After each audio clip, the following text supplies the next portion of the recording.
Baik, teman-teman yang lain ada yang ingin on cam lagi? Oke, mungkin cukup ya. Oke, kalau gitu 3, 2, 1. Oke, silakan dilanjut Pak Abraham.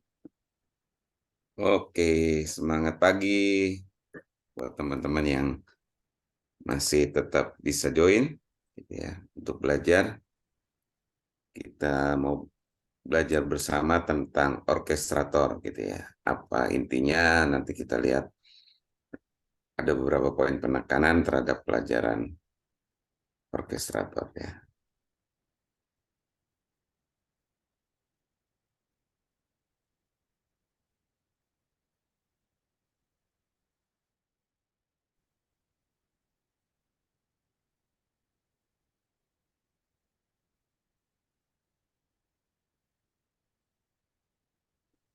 Oke, slide saya sudah keluar ya.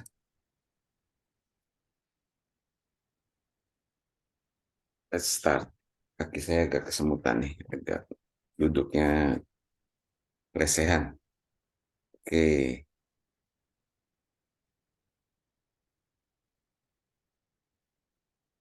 karena jumlah sedikit, gitu ya. Kita mungkin ada sesi kalau yang mau bertanya, mau berdiskusi, ada mau sharing juga kita boleh sama-sama belajar. Kita akan belajar hari ini tentang orkestrator. Kita mengenal dulu sedikit tentang orkestrator. Ya.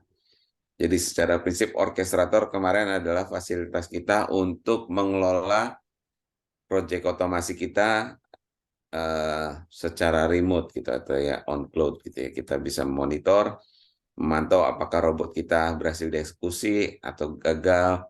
Kita bisa lihat juga jadwalnya, kita bisa amatin lognya, kita bisa semua atur di dalam orkestrator. Jadi kita bisa juga ngeset namanya antrian pekerjaan. Ya, kita bisa lihat antrian pekerjaannya apakah berhasil atau tidak. Ada activity log juga kita bisa amati, gitu ya.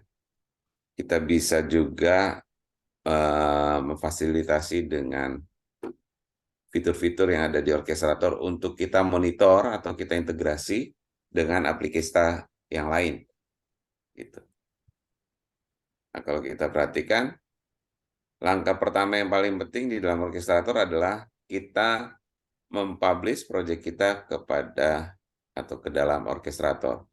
Nah, syarat untuk kita bisa mempublish proyek kita ke orkestrator, dipastikan studio kita sudah terkonek ke dalam orkestrator. Jadi di default yang sekarang begitu kita install, dia akan diminta sign in. Nah, waktu kita sign in, secara otomatis kita akan terkoneksi.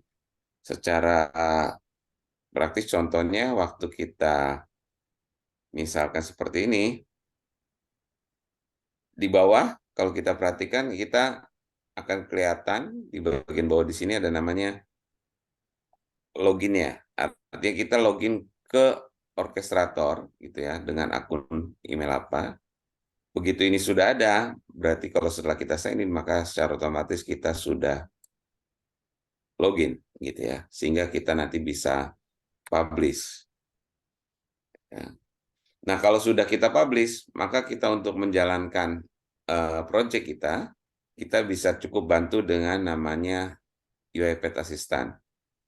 Jadi kalau kita di sini, biasanya yang warnanya agak ungu ya, UiPath Assistant. Nah, ini. Jadi UiPath Assistant kita pastikan terinstall. Jadi begitu kita sign in, defaultnya dia akan juga membantu sign in dengan akun yang tadi kita sudah sign in di studio. Seperti ini. Status kita, kalau kita bisa cek di sini ada sudah hijau. Ya, kita bisa lihat misalnya di preference itu ini ya. Kita sudah sign in gitu. Ya, connected. Ini namanya mode service URL. Biasanya kita untuk modern robot kita bisa connect seperti itu. Kalau kita mau connect dengan akun yang lain bisa kita ganti, sign out, kita login lagi. Lalu semua project yang sudah kita pernah upload, kita akan muncul di home-nya asisten. Jadi kalau kita sudah terkoneksi dengan orkestrator, kita tinggal login saja, maka nanti dia akan asisten ini akan connect ke project yang ada di orkestrator. Lalu kalau dia project itu belum ada di lokal, contohnya kita pindah laptop, pindah ke komputer, lalu kita connect login dengan akun yang di tempat lain, maka otomatis dia akan bisa bantu kita juga untuk install project kita di lokal. Ya, jadi UI Assistant sangat membantu kita. Ya. Cara menghubungkan robot ke orkestrator. Ya. Jadi kalau cara menghubungkan sebetulnya tinggal langkahnya hanya butuh teman-teman, prosesnya adalah di sini ada namanya sign in, jadi bisa kalau ini contoh sign out dulu. Jadi orkestrator not connected kalau kita perhatikan di bawah sini, artinya kita hanya cukup pilih sign in. Dia akan diarahkan ke browser, lalu kita diminta untuk, kalau belum login tadi, kebetulan saya sudah orkestratornya sudah login di cloud itu, maka dia otomatis koneksi menggunakan akun yang tadi saya sudah connect sebelumnya di browser. Ya, contoh di sini karena saya sudah connect di browser, maka dia otomatis mengambil settingan yang sudah ada. Ini saya login dengan akun ini, otomatis dia akan ambil koneksi yang sudah login dan diloginkan ke dalam studio, dan otomatis juga diloginkan ke asisten. Seperti itu untuk login ke orkestrator. Setelah login, maka kita bisa mempublish project kita ke orkestrator. Cara publishnya pun sederhana. Contoh kita punya project ini, tadi kita bikin project baru, namanya filenya orkestrator.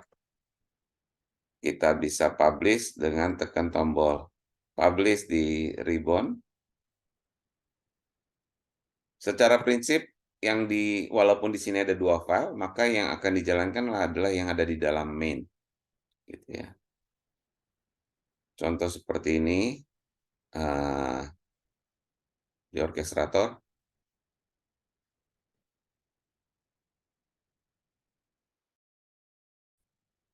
kita versinya ini otomatis kontrol, dia kasih counter ya, setiap kali kita publish dia akan tambah versionnya. Nanti kita bisa, tujuannya bisa kita kembali ke versi proses yang menurut kita paling stabil. Seandainya kita publish beberapa kali, lalu ada proses yang kita memang harus jalan pakai versi lama gitu. Nah, kita bisa tetap menjalankan project dengan menggunakan release version yang sesuai. Jadi setiap rilis sebaiknya kita kasih, ini adalah keterangannya gitu ya. Mungkin bisa berikan keterangan yang berguna. Ini defaultnya dia akan diarahkan publish-nya kemana. Jadi defaultnya kita akan ke orkestrator, personal workspace-nya, atau kita download ke lokal. Jadi kita bisa mempublish project kita ke dalam package yang kita gunakan di lokal. Filenya namanya NU package gitu ya, new package gitu. Itu kita bisa jalankan juga nanti di uh, schedulernya Windows gitu. Kita bikin bat file gitu ya. Bat filenya itu nanti kita akan gunakan untuk compile. Kalau kita mau lokal, kita bisa arahkan di mana, karena kita mau contohnya publish ke orkestrator, kita pilihnya publish to orkestrator, kita pilih next. Kita nggak punya sertifikat, jadi kita biarkan saja.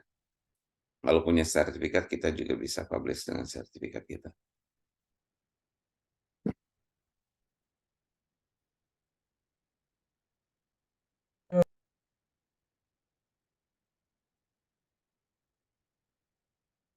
Ya, namanya adalah orkestrator versinya 101. Jadi nanti kalau kita cek di orkestrator kita, contohnya di sini di My Workspace tadi,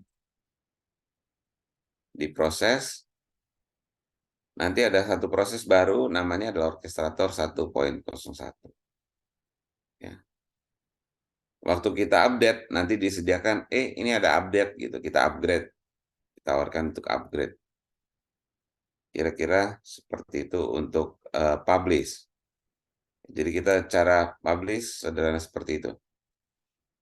Nah, di dalam functional orchestrator ada apa saja gitu ya. Secara konteks ini ada tenan, ini bicaranya secara organisasi, kita bisa punya multiple project gitu ya. Kalau ini punya yang lessonnya besar, kita bisa kelola di tenan. Lalu ada yang namanya folder. Nah, setiap kita punya license, maka atau setiap punya akun, dia akan ditaruh di dalam folder. Untuk menyimpan proses, untuk menyimpan triggernya, atau kita nanti ada queue dan lain-lainnya. Jadi ada namanya tenan, ada namanya folder. Ya, jadi yang sifatnya adalah generic, waktu kita akses orkestrator secara keseluruhan, dia adalah satu tenan, lalu kita bisa punya banyak folder. Defaultnya dia akan punya modern folder, My Workspace, dan share folder. Gitu. Nanti ini kita kalau dia berbagi akun, kita bisa setting untuk kita bisa manfaatkan akunnya. Oke, jadi untuk di level organisasi, kita bisa namanya ada robot, gitu ya.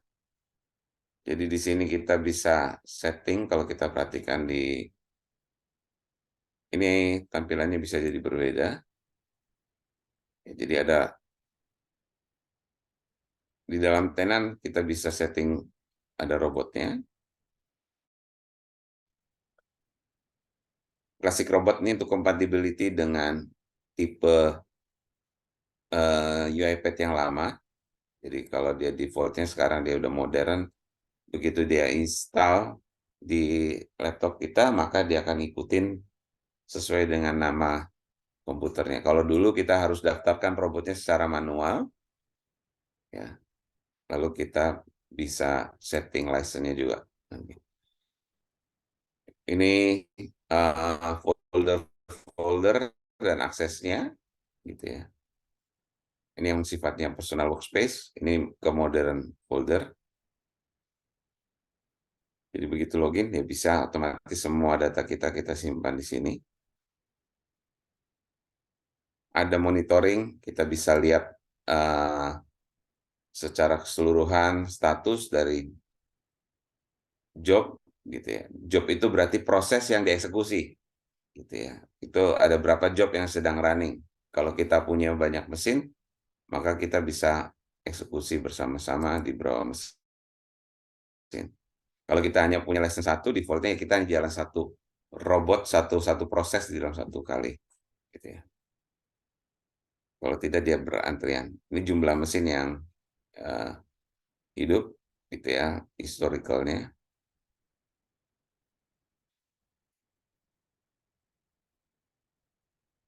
Jadi ini informasi tentang proses, gitu ya, tentang proyeknya, proses-proses yang ada. Tapi karena tadi kita taruhnya di My Workspace, nanti kita bisa lihat monitoringnya juga di dalam My Workspace-nya. Ini kalau yang kita taruh, semuanya di level kanan. Ya, jadi ada objek namanya queue, gitu. Ini juga kita bisa matiin SLA-nya, ada license, ada sesi attended, gitu ya. Ada user session.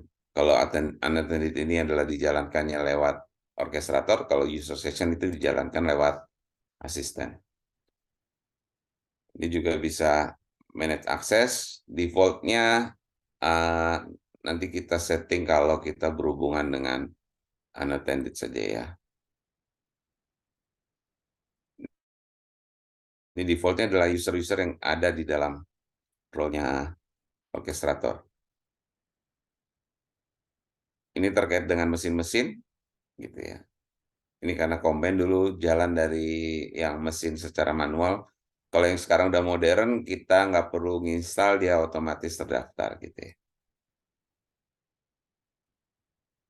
Ini daftar package yang diupload jadi tadi secara manual kita bisa publish package kita, lalu kita bisa upload secara manual ke dalam library tenannya. Jadi ini yang di dalam bentuk library, gitu ya. Tadi ini dalam bentuk package.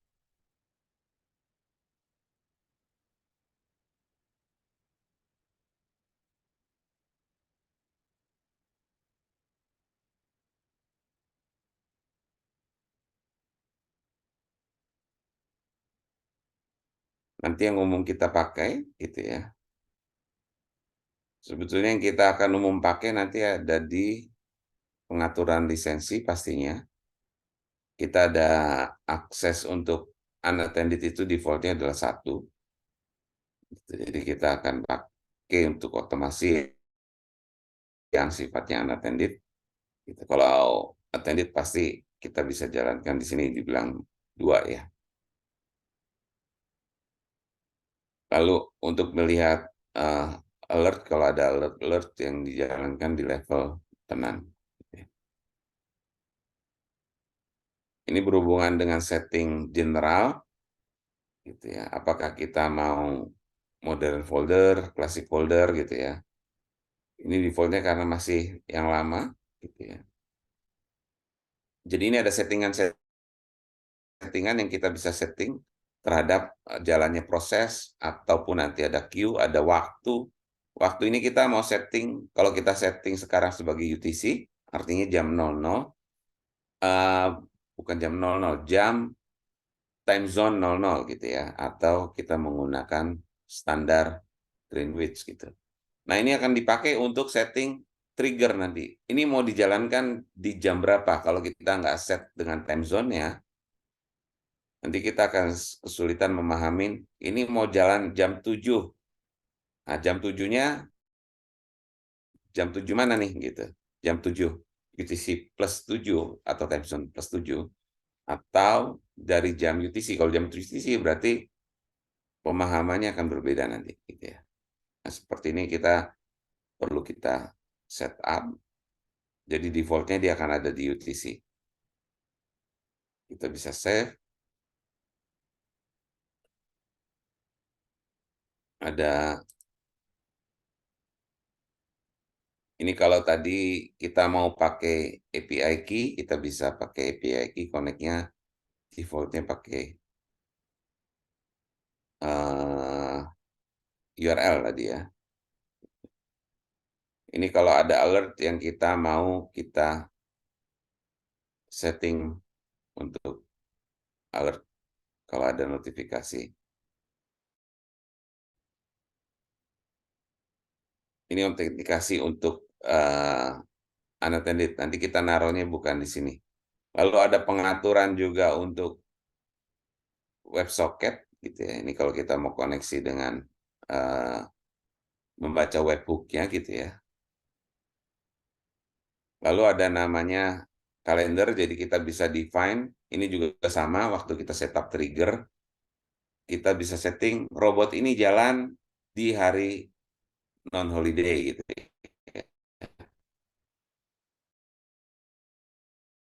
ya. Robot tidak jalan di hari-hari non-working day. Jadi kita bisa setup kalau robotnya memang kita mau set unattended gitu dan tidak bekerja di hari libur. Jadi robotnya juga kita buat libur. Ini nanti kalau ada cloud connection ini, kalau kita mau pakai dengan Azure, AWS, gitu ya, atau Google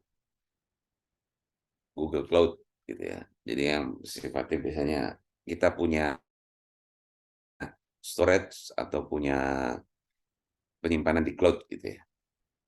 Tadi webhook ini tujuannya nanti kita untuk koneksi dengan aplikasi kita kalau kita mau membaca event-event yang ada di dalam orkestrator. Itu kita bisa manfaatkan namanya, nanti ada logboard gitu ya. Untuk list atau register robot yang ini ada akun-akun yang bisa akses ke dalam orkestrator. Kalau kita multi user baru kita pakai ya. Karena kita bicaranya kita tenang, kita diri sendiri, biasanya tidak banyak yang disetting di situ. Untuk mesin juga kalau kita yang multi mesin, kita kalau punya license multi mesin kita akan manfaatin di situ. Jadi ini package. Di fitur yang baru tidak ada ML skill tadi ya. Ini kadang muncul, kadang hilang.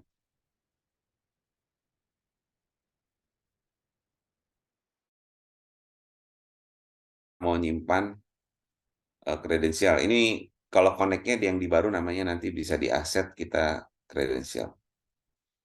Dari webhook kita untuk connect ke halaman hooknya kita. Ini license. Ini lihat juga alert yang di level tenan. Nanti ada alert juga yang di level workspace-nya. Nah, dari di folder. Jadi defaultnya kita mau kerja di folder mana. Jangan lupa waktu kita publish project kita harus menentukan kita mau simpan publish kita ada di folder mana. Ini ada default, ada share. Jadi ada 3 folder yang kita bisa gunakan untuk menyimpan project kita. Gitu. Nah, nanti tergantung setiap folder ini punya settingan mesin yang berbeda, settingan yang... Nah, kita biasanya yang kita pakai ya yang modern saja, yang di personalnya ya. Kalau nggak di... Ini ada default karena classic folder, karena akun saya aktif sebelum perubahan ke modern. Gitu ya.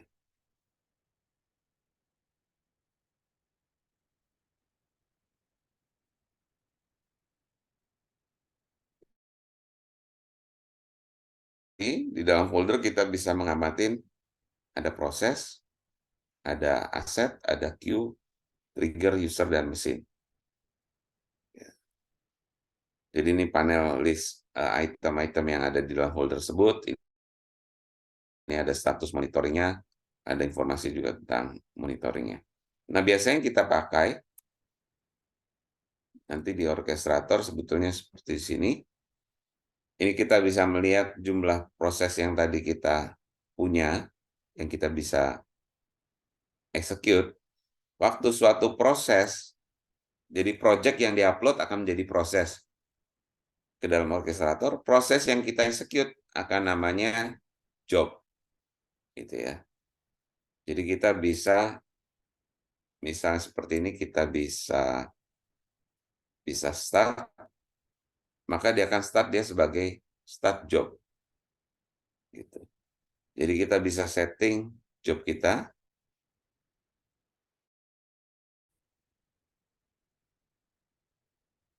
Ini settingannya di production, di unattended. Harusnya license-nya ada.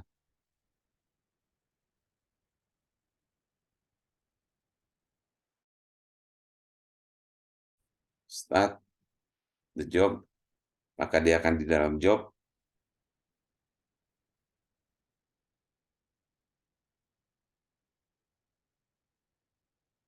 Nanti kalau jobnya sudah dieksekusi, dia akan masuk ke statusnya dia berhasil dieksekusi apa gagal gitu ya.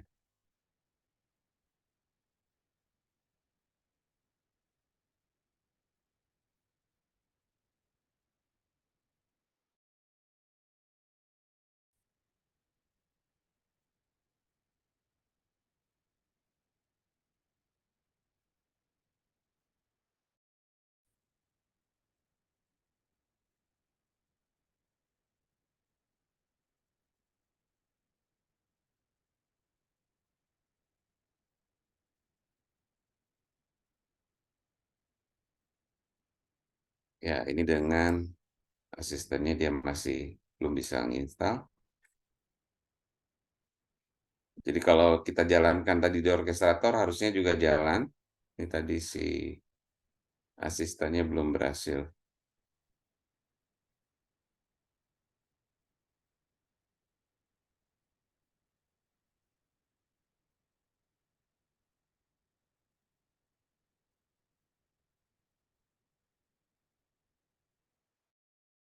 Ya, job bisa diapakan saja, job bisa di stop, bisa di restart gitu ya.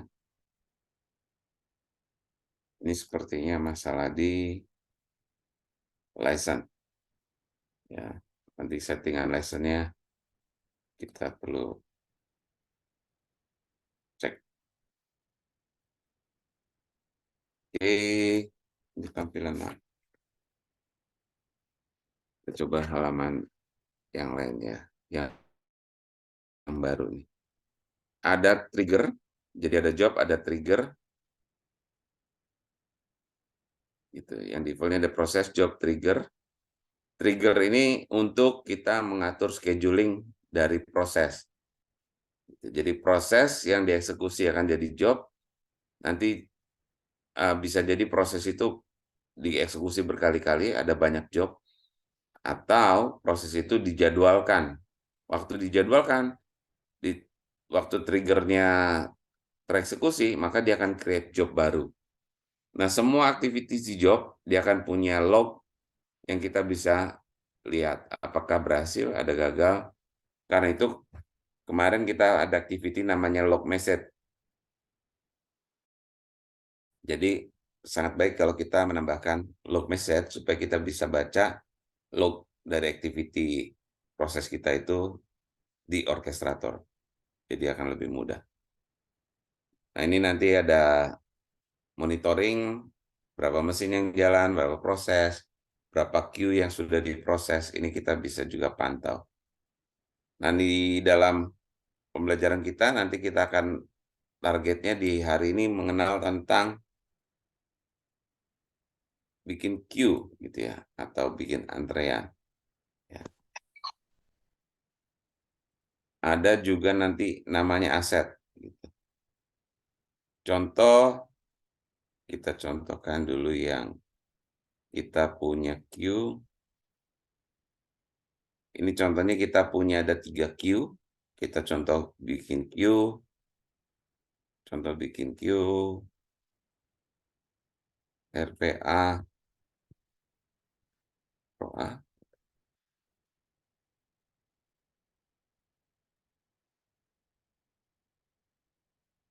Kita add. RPA Pro A. Dia belum punya antrian. Gitu ya. Lalu bagaimana kita memasukkan antrian ke dalam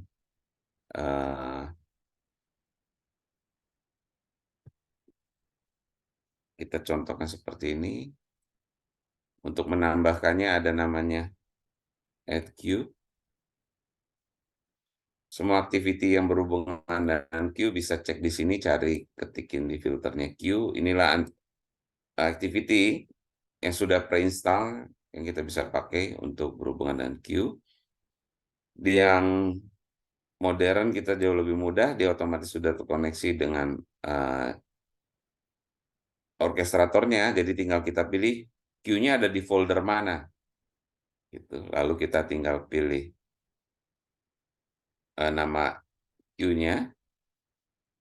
Lalu sistemnya queue itu adalah dictionary. Kalau kemarin kita sudah belajar tentang dictionary, jadi dia adalah kombinasi antara key dan value. Ya, jadi ini key-nya bisa, misalnya tadi ini kita bisa bilang nama, misalnya ini ada key, lalu misalnya ada ID, ID ini 1, gitu ya. Kita mau tambahin yang lain juga boleh. Untuk ID ini kita mau set dia sebagai tipe integer, jadi dia dictionary tapi dia punya value yang sifatnya objek, jadi bisa number, bisa string gitu. Mau tambah lagi boleh, kita bisa tanggal, alamat dan seterusnya. contoh email ya, misalnya di sini juga email string gitu.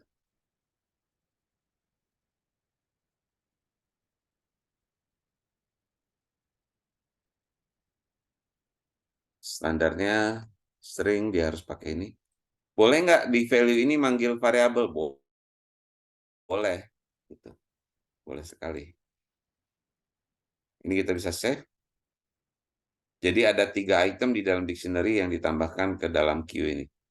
Nah, waktu kita bikin queue, maka defaultnya dia adalah antrian yang transaksi yang akan kita proses ke dalam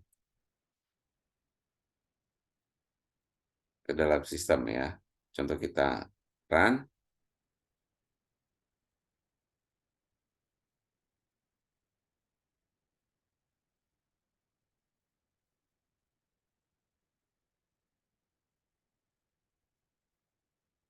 Jadi kita bisa add queue, projectnya running, lalu kita bisa refresh. Ini belum kelihatan, tapi kalau kita bisa klik view transaction, nah ini ada 1. Data yang tadi kita masukin, kita bisa view detail, ada 3 objek dictionary yang dimasukin. Ini adalah namanya spesifik kontennya, untuk nama adalah Rizky, untuk ID adalah 1, untuk email adalah ini. Jadi kita bisa nanti panggil key-nya untuk dapetin value-nya. Ini Q1, jadi setiap kali kita panggil, nanti kita misalnya kita bikin queue yang kedua, misalnya ini adalah Andi, ini ID-nya 2, ini misalnya andi@gmail.com, kita save, kita run ulang, maka dia akan bikin queue baru, karena namanya add queue. Defaultnya akan bikin new transaction item ke dalam antrian kita.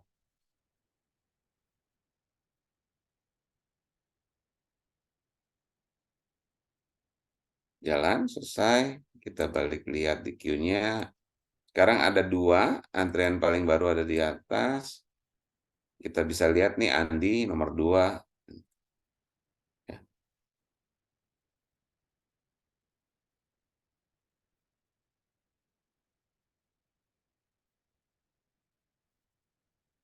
Oke.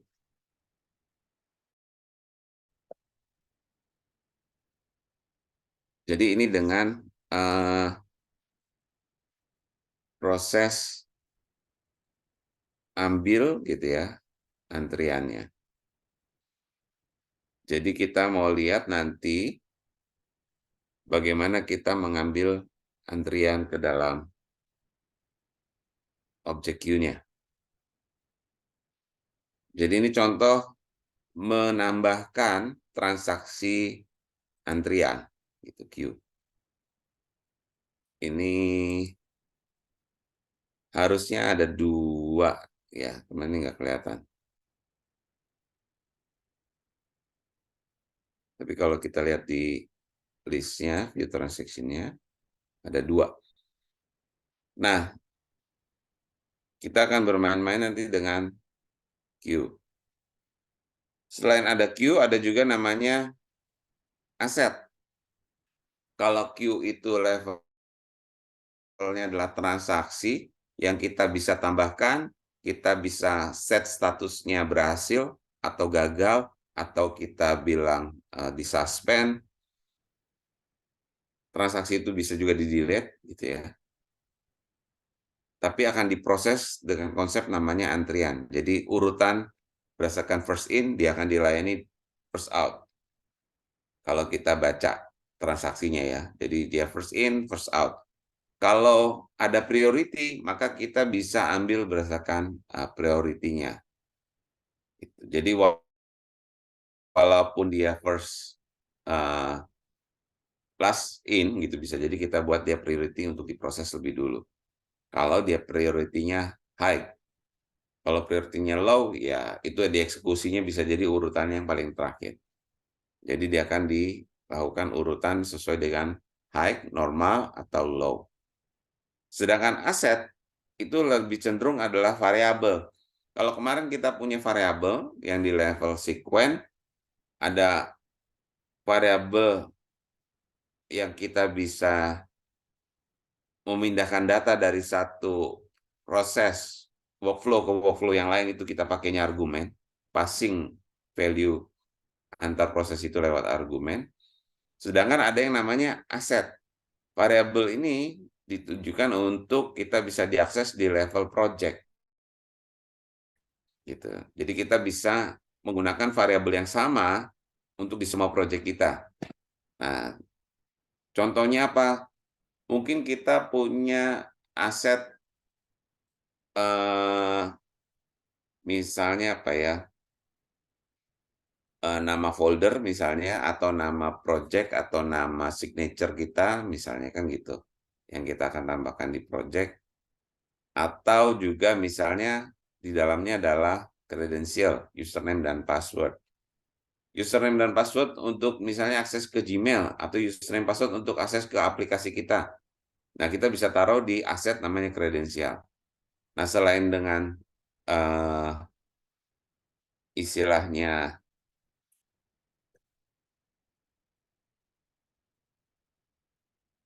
contoh bentar ya, kita bikin dulu.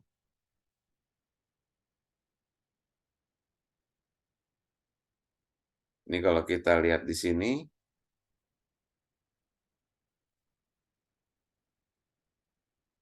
aset. Nah, ini contoh ada aset-aset yang sifatnya kredensial. Jadi kalau kredensial ini kita lihat di sini, kita declare di sini username dan passwordnya sudah disimpan di sini. Jadi tujuannya apa? Project kita menggunakan variabel yang kita bisa rubah-rubah, tapi tanpa harus merubah atau mengedit project di studio. Tapi kita cukup rubah variabel di orkestrator, maka project kita tetap bisa jalan. Karena dia di settingnya atau variabelnya disimpan di orkestrator. Nah, ini kelebihannya. Kalau kita mau variabel yang sifatnya bisa diedit atau berubah tanpa harus kita merubah project kita. Contohnya nama project misalnya ya. Jadi kita bisa taruh, dia tipenya adalah teks. Ini ada teks, jadi ini tipe dasar ya, yang kita bisa pakai. Nilai teksnya apa.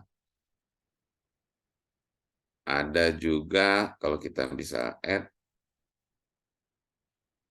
ya ini tipe dasarnya. Bisa boolean, itu bisa integer, bisa kredensial. Jadi ada 4 tipe dasar, teks ini sama dengan string gitu ya, yang kita bisa isi. Kalau kita perhatikan integer ini sebagai integer objek, bukan integer tipe data dasar yang ada di studio. Jadi ini objek integer. Jadi kita bisa panggil, ya, contohnya ini ada project name gitu ya, di my folder. Maka kita bisa cari di activity yang berhubungan dengan aset. Jadi sama seperti variabel, dia bisa diambil nilainya atau di set. Kalau variabel pakai assign, kalau dia di aset, dia pakai setter sama getter. Ya, khusus untuk password, dia pakainya get credential. Jadi sama seperti di sini, kita bisa panggil dia di folder mana, aset kita punya, lalu aset apa yang kita mau ambil variabelnya. Nah, waktu dia diambil, maka dia harus ditaruh, disimpan di mana nih. Misalnya kita Ctrl K bikin variabel namanya adalah project name. Jadi kita punya variabel project name. Ya, kita bisa bikin di sini write line.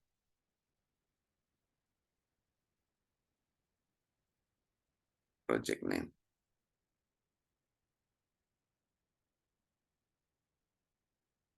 Kita bisa baca, bisa set juga.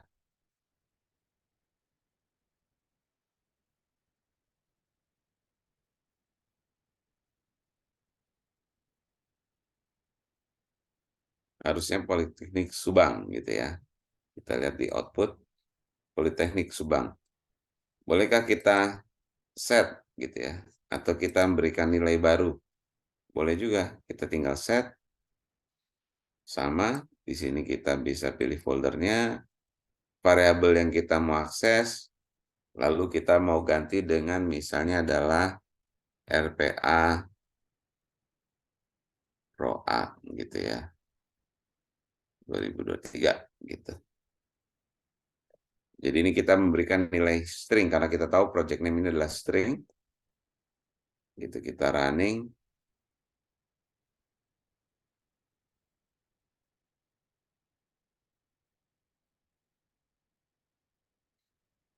Jadi pada prinsipnya aset hanya sifatnya dia untuk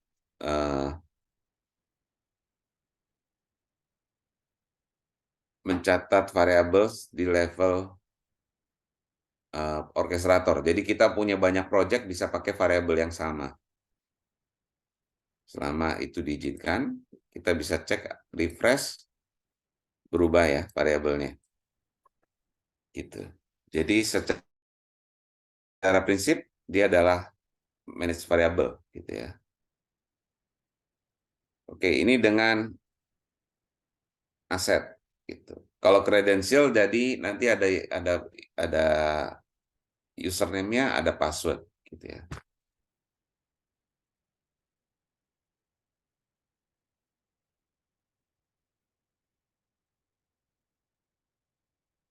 Selain dengan aset, sebetulnya ada juga yang namanya storage bucket gitu. Tujuannya adalah kalau kita tadi menyimpan file di project kita, ada juga kita bisa menyimpan file di orkestrator.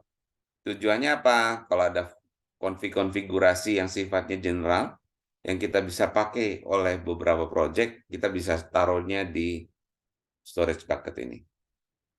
Gitu, ya. Secara prinsip dia hampir sama. Ini testing kita ini. Contoh storage, kalau tadi aset ada storage, sama dia bisa baca list yang ada di storage kita. Contoh kita bisa sequence storage gitu ya.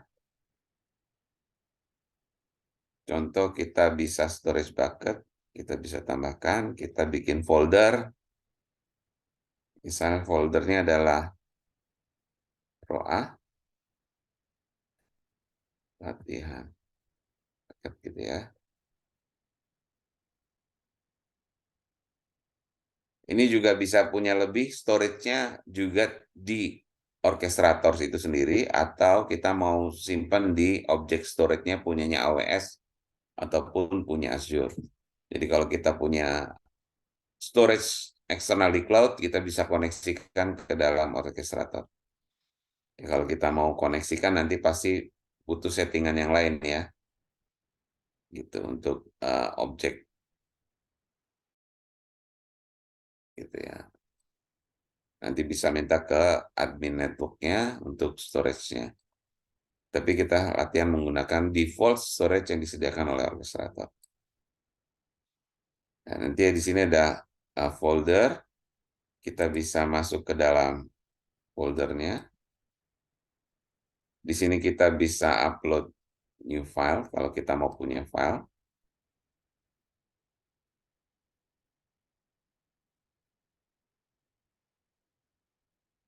Misalnya kita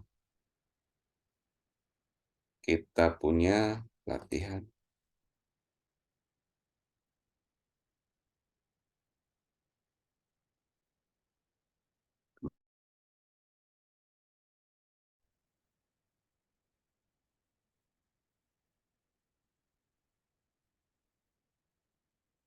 karya,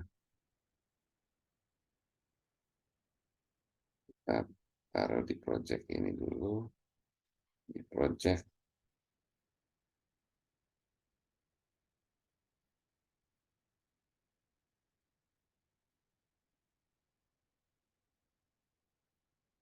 config. txt.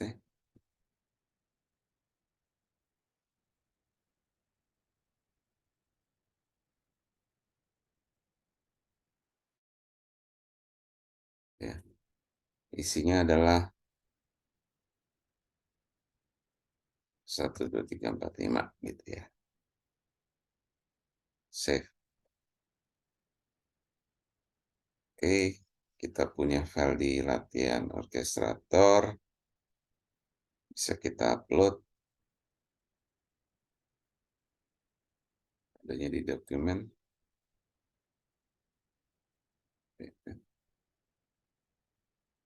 Orkestrator. Config.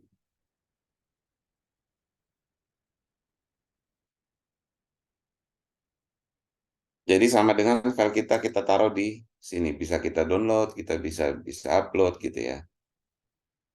Lalu kita bisa storage itu kita juga bisa baca. Jadi tadi kita file sudah taruh di sana. Contohnya read storage tag gitu ya.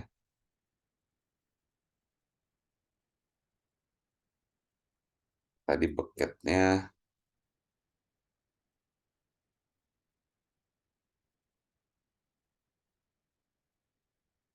bucketnya namanya adalah ProA.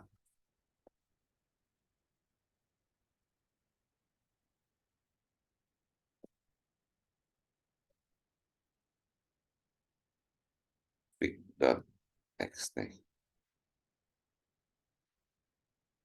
Read storage tag karena tadi text file.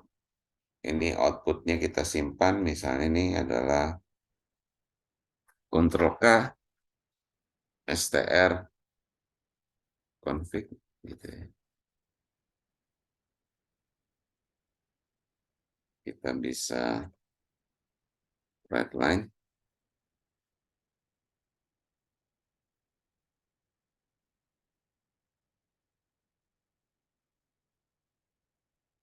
str config, kita bisa coba run.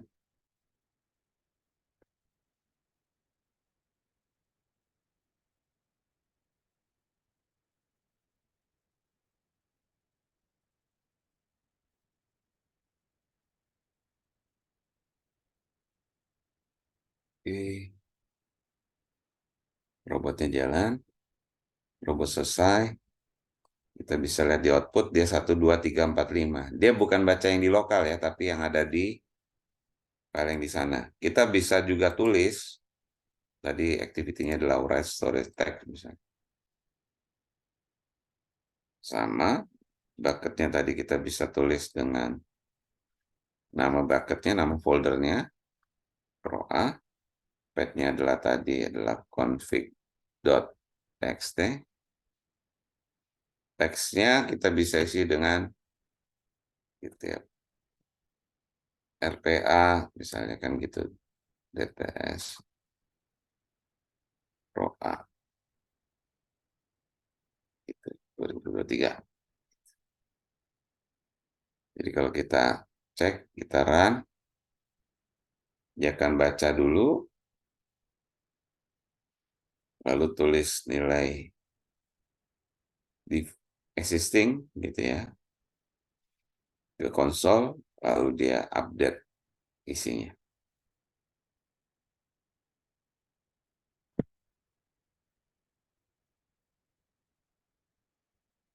Oke, kalau kita perhatikan di sini outputnya ini, kalau kita nanti cek di storage-nya, kita bisa lihat refresh, masuk ke ProA, ini filenya. Ini kalau kita mau download, gitu ya. Ya kita mesti download dulu nih, kalau mau lihat nilainya. Ya kita taruh di sini saja. File yang tadi kita download, kita buka.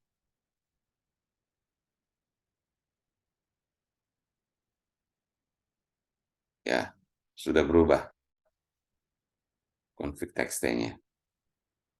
Kalau kita lihat yang ada di lokal di file di sini, masih tetap sama. Gitu. 1, 2, 3, 4, 5. Kira-kira itu dengan storage kita bisa tambah, bisa upload, nanti activity-nya sama seperti itu. Ini untuk testing, secara ini saya juga belum explore banyak tentang bagaimana kita menschedulekan. Istilahnya kita bikin test case, mungkin inputnya kita rubah, ininya kita proses gitu ya, untuk menjalankan test activity terhadap proses kita.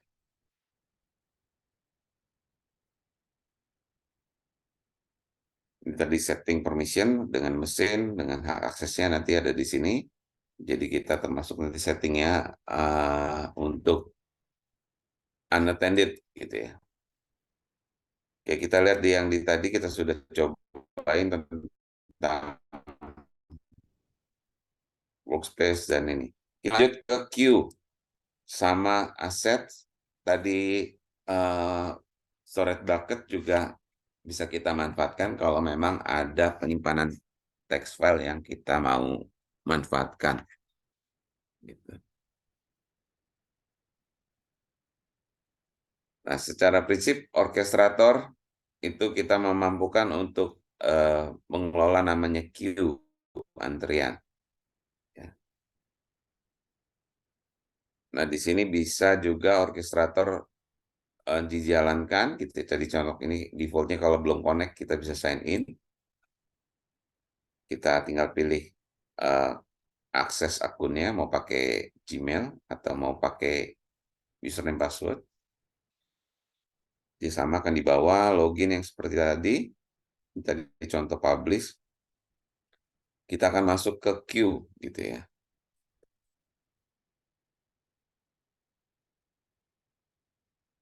Nah, queue contohnya adalah kita bisa mengatur antrian. Antrian itu bisa dikasih pekerjaan itu bisa jadi ada deadline. Contoh kalau activity-nya kita membutuhkan antrian ya. Kita mau processing-nya menggunakan antrian. Contoh case-nya gitu ya. Ini nanti queue page tadi yang kita sudah contohkan. Di dalam queue kita bisa ngapain saja. Tadi bisa add queue. Add queue itu adalah nambah item transaksi baru ke dalam queue atau bisa secara manual add satu transaksi ke dalam queue dan start transaksinya. Gitu. Jadi transaksi ini new item saja belum diproses. Kalau ini transaksi di dalam queue langsung proses start. Ini bisa hapus item di dalam queue. Ini juga tadi nanti ngambil. Ya, jadi bisa ngambil antrian yang ada di dalam sistem. Nah, tujuannya antrian ini kira-kira mirip seperti kalau kita ada di dalam tellernya bank misalnya. Contohnya di bank itu ada 3 teller yang antri 20 orang. Queue-nya 1, tapi tellernya 3. Jadi dengan kita bisa punya multi robot, kalau kita punya license lebih, nanti kalau di kantor kita punya beli license untuk lebih dari satu robot, maka konsep queue ini lebih mirip seperti contoh adalah kita berada di dalam tellernya bank. Contohnya ada antrian dari misalnya 20 orang atau 20 orang yang akan melakukan transaksi. Jadi ada 20 transaksi direpresentasikan dari orang yang antri sesuai dengan antrian urutannya. Lalu ada teller yang melayani 3 orang. Teller 1 sudah selesai atau ini pada saat bersamaan berarti ada 3 antrian yang bisa dikerjakan secara bersamaan. Gitu ya. Antrian 1, 2, 3 udah jalan. Antrian 1 di teller 1, teller A sudah selesai, maka antrian keempat masuk. Gitu. Ternyata teller 3, teller C sudah selesai. Maka antrian berikutnya dikerjakan oleh teller C. Terus antrian itu diproses sampai antriannya listnya selesai. Kalau ada antrian baru, dia akan lagi nunggu di paling akhir gitu ya. Karena itu disebutnya adalah first in, first out. Yang pertama kali datang itu yang di-serve, yang dilayani. Nah, setiap transaksi itu dibaca antriannya menggunakan get transaction item.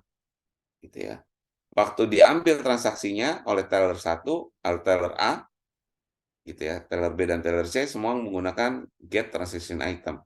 Nah, setiap transaction item itu bisa diupdate progress-nya, ya.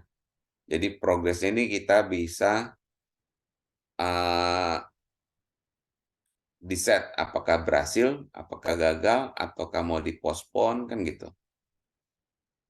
Ini set transaction progress. Kalau statusnya,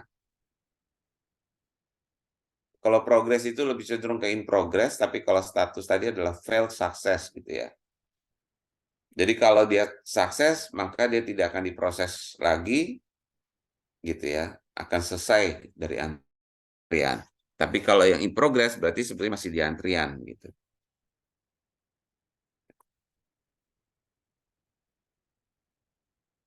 Ya ini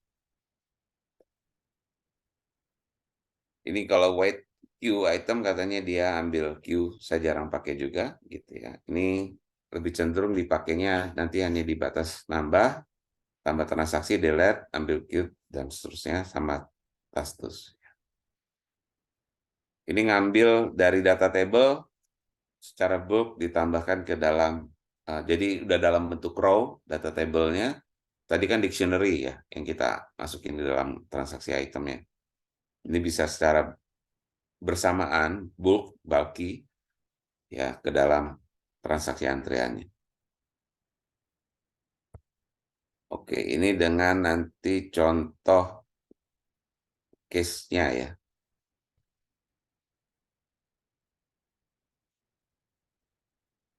Queue item ini apakah ada batasan queue, batas maksimal queue sampai berapa item? Secara prinsip dia tidak ada batasan yang uh, diupload ya. Tapi yang ada limit itu adalah queue ini akan ada masa expirednya enggak gitu, retentionnya mau sampai berapa lama dia di dalam queue. Itu kita bisa atur nanti di queue retention time-nya ya. Dia berapa lama dia ada transaksi itu masih di sana. Kalau diberikan retention waktunya. Oke.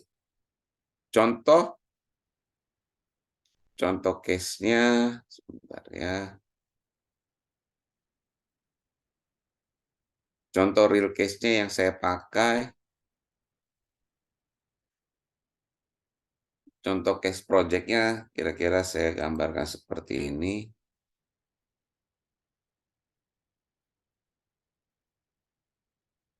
Ya, jadi contohnya seperti ini. Ini saya menggunakan media email. Jadi orang kita sediakan namanya permintaan slip gaji. Slip gaji yang mengirimkan adalah si robot gitu ya. Si robot ini akan membaca, ini contoh di inbox emailnya ada 50 permintaan permintaan slip gaji yang belum diproses. Nah, harusnya robot itu dia baca lalu dia taruh di antrian gitu ke dalam queue-nya. Ya, ke dalam antrian, lalu dari antrian itu diproses.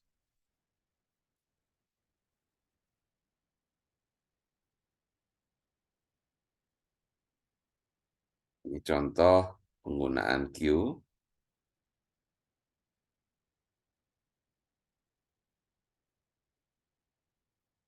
Case-nya, jadi ada satu robot khusus untuk dia membaca apa yang mau diproses. Gitu. Nah, idenya kita orkestrator.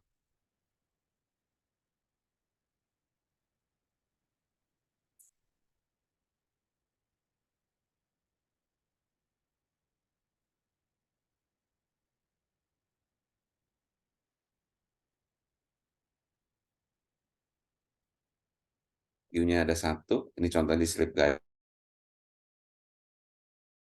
gitu ya. View transaction. Jadi ini kalau dia berhasil, dia state-nya kita set dia successful. Oh, berarti ini sudah berhasil dikirim. Gitu. Ini kemana? Oh, ini ke emailnya akunnya mana, lalu eh, nama employee-nya apa, lalu nama filenya apa, kita setting di sana. Jadi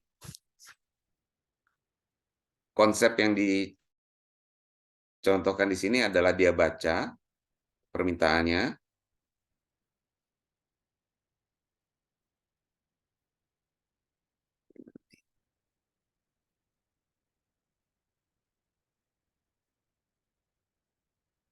halaman berikutnya.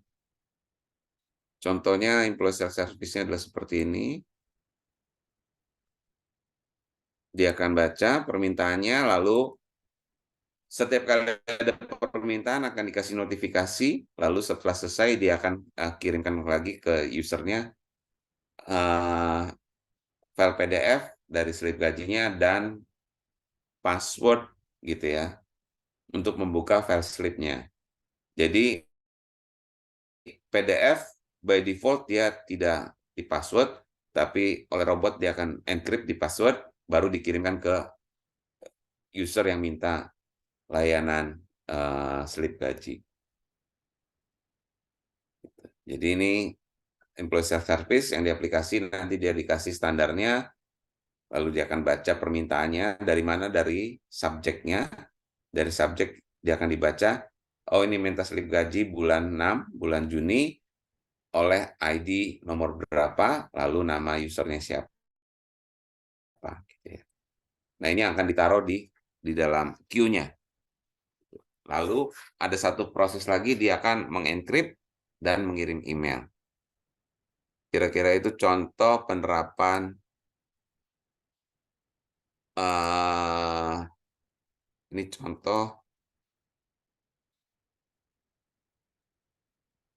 contoh aplikasinya kita menggunakan state machine. Sebetulnya ini adalah semi ref gitu ya.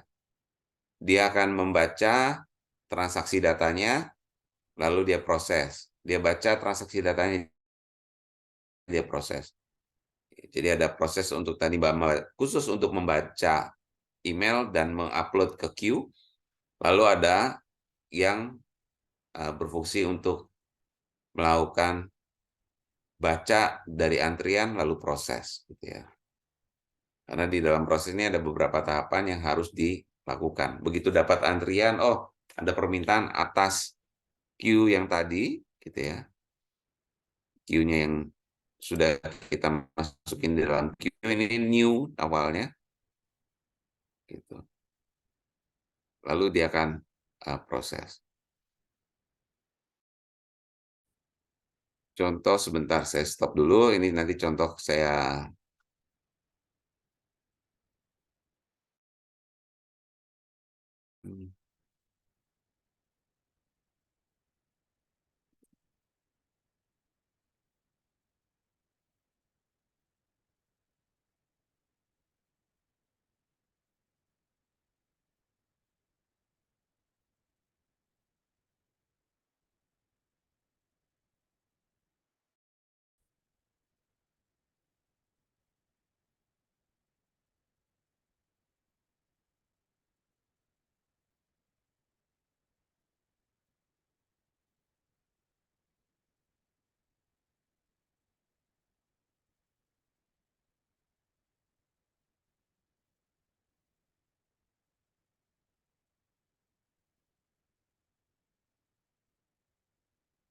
Jadi walaupun dia dijalankan di ini, kita perlu cek juga ya, karena terkadang robot kita tidak berjalan.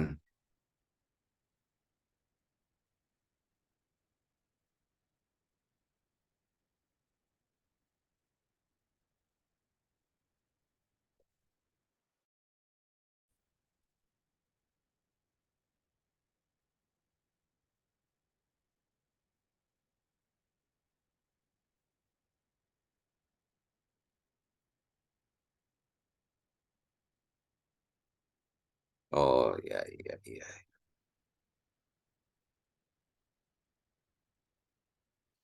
Oke.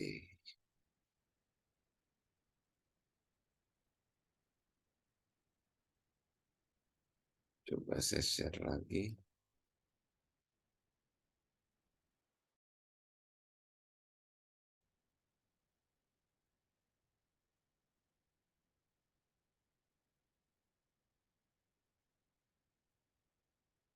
Nah, terkadang kalau kita pakai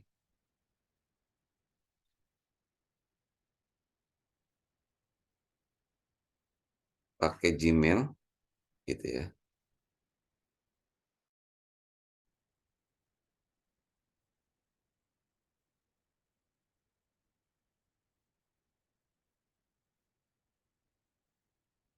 Nah, ini kalau kita pakai Gmail itu yang kita perlu perhatikan terkadang dia disconnected gitu. Tadi kenapa robot saya nggak jalan? Karena akses ke Gmail-nya perlu reautentikasi ulang. Jadi ini dia akan konekkan UiPath ke Gmail-nya.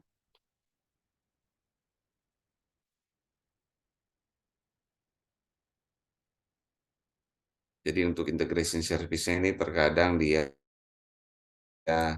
berhenti atau disconnected.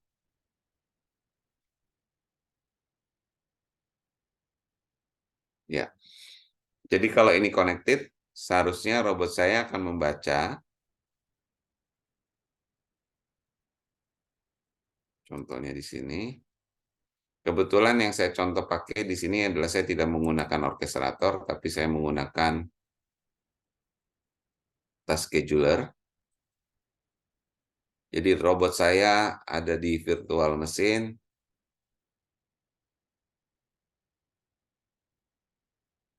Ya, contohnya ini ada activity-nya kita pakai send email gitu ya. Jadi kita bikinkan bat file, lalu bat file ini akan diakses. Bentar. Ya ini contohnya ada disimpan di send email bat gitu ya. Lalu dia akan panggil file XML saya untuk dieksekusi. Contoh kita running.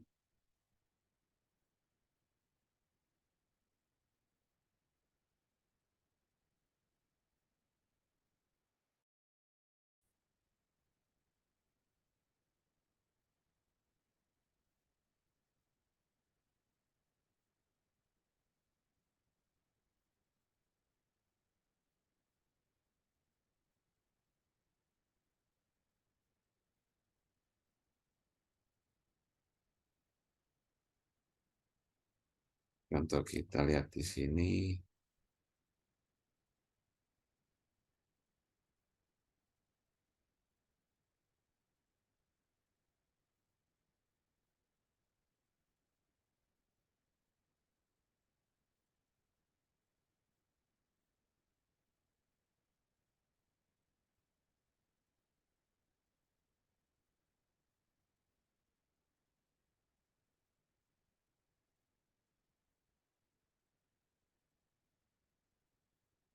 Oke.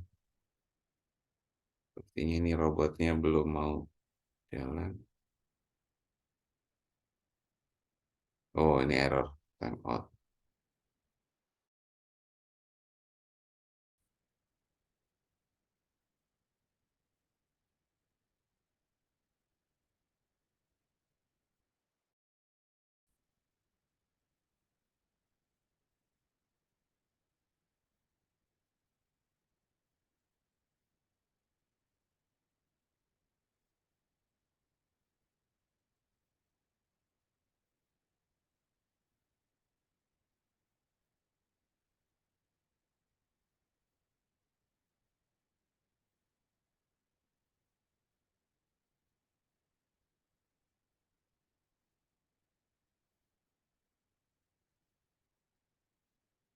Jadi ini robotnya masih direconnect ulang. Bentar.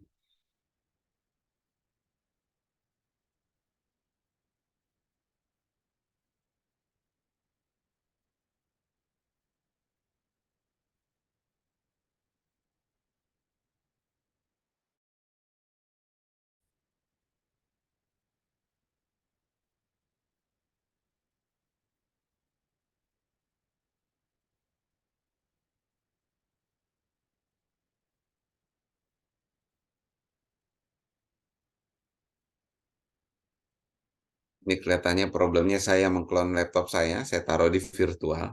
Jadi kelihatannya konfigurasinya saling sharing.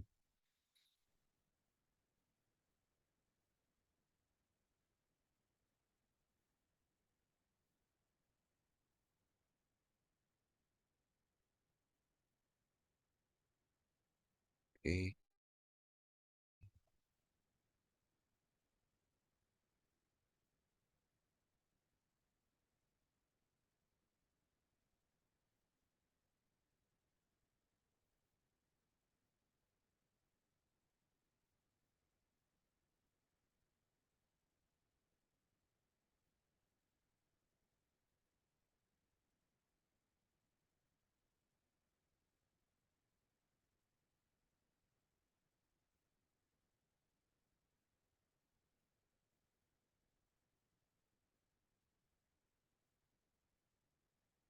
Tidak mau sign in. Hmm.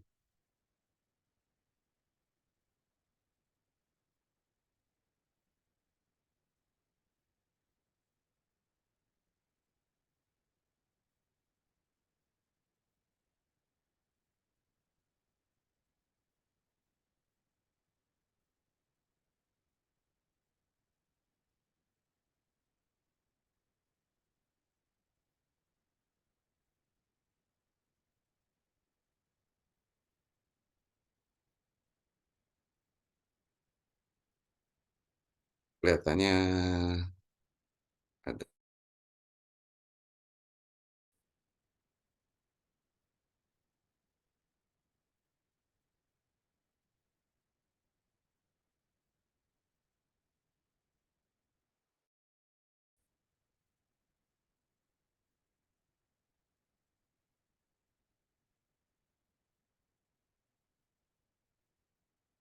Bentar, kita contohkan.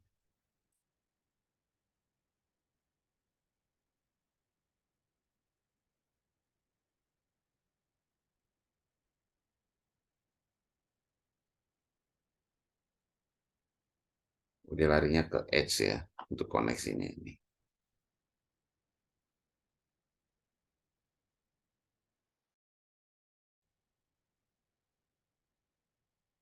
Oke, kita kembali dulu. Ini saya mau mencontohkan tadi dengan Cube. Lalu tadi ini dengan aset, sebetulnya aset sama. Tujuannya kita menyimpan variabel yang sifatnya bisa dibaca atau dimodifikasi oleh beberapa project dan robot gitu ya, secara bersama, ya bisa diakses bersama lah ya. Variabel ini kalau kemarin itu variabel hanya bisa diakses di workflow itu saja, bahkan ada scope-nya. Kalau sekarang scope-nya adalah orkestrator.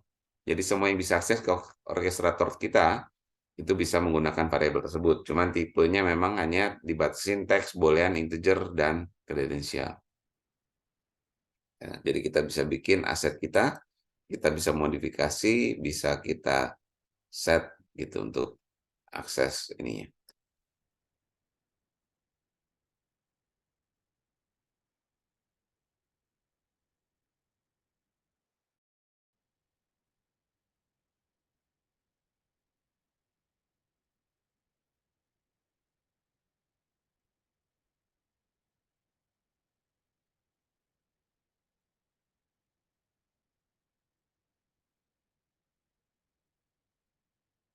Oke. Nah, karena tadi kayak aset dan itu juga bisa dipakai bersama-sama, disarankan penamaan kita juga pakai integer atau teks gitu ya, atau dia kredensial supaya kita lebih mudah untuk di ini. Jadi kita bisa taruh untuk dia bisa dimanfaatin berulang-ulang setting kita, ya kita tadi bisa taruh di storage bucket atau di aset gitu ya, untuk nama gitu atau dalam bentuk file. Oke, jadi nanti ini bisa dibaca. Idenya kita bisa simpan juga username dan password berkali-kali supaya kita bisa gunakan. Kalau ada perubahan password, kita nggak perlu edit.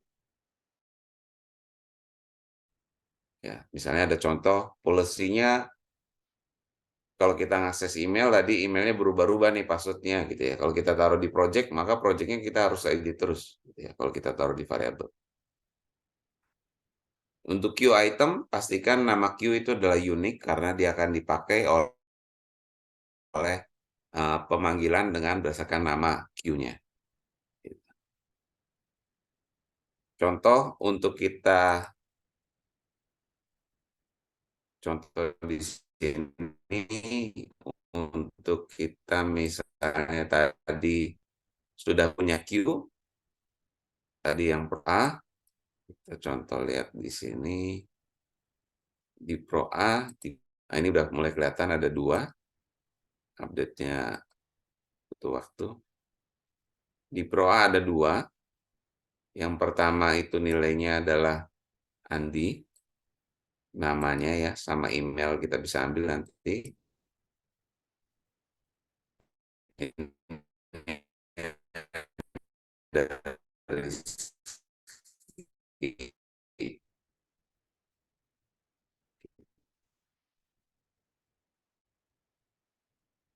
Dari sisi urutan harusnya yang baru adalah yang Andi ya, dengan misalnya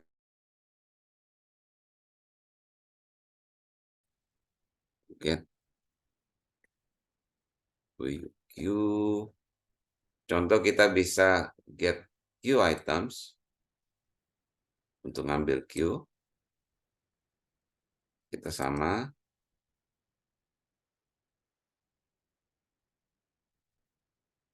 kita pilih tadi foldernya adalah Pro A. Di variabelnya nanti di sini bisa disetting yang statusnya apa. Gitu, kalau kita disetting maka semua diambil. Kalau yang new saja kita bisa pilih yang new saja. Ini kita bisa Ctrl K, kita namanya queue items ya. Nah, kalau kita lihat queue item ini akan dibikin variabel, tipenya adalah enumerable queue item. Secara prinsip semua yang enumerable atau collection itu kita bisa gunakan namanya for each untuk baca ya. For each saja. Lalu objek enumerable-nya kita kasih di sini queue item. Di sini kita bisa ambil, misalnya di sini kita tulis ke red line, gitu ya.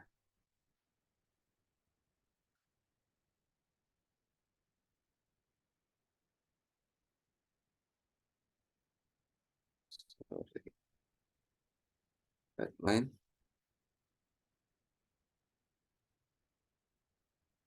Berdasarkan contoh barusan, apakah ya ngambil data Gmail berdasarkan connection via API?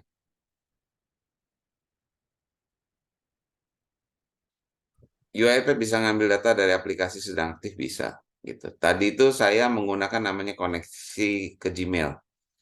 Jadi kalau defaultnya ada, dia ada G Suite, ada Google Suite, salah satunya adalah email. Gitu. Dalam Google Suite kita bisa connect ke email, ke Drive, dan segala macamnya kita bisa akses. Jadi waktu kita pakai Gmail, nah dia akan butuh koneksi. Jadi di Gmail kita harus allow UiPath boleh diizinkan. Gitu. Nah, contohnya tadi ya integrasinya dia akan muncul di situ. Dia connect ke workspace dari orkestrator kita. Contohnya di sini kita ambil tadi sudah kita simpan di current item.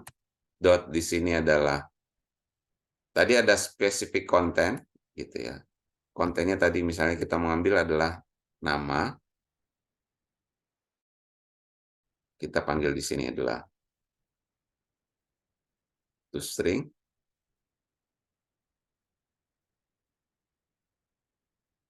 Ini misalnya variabelnya adalah nama titik 2 nama plus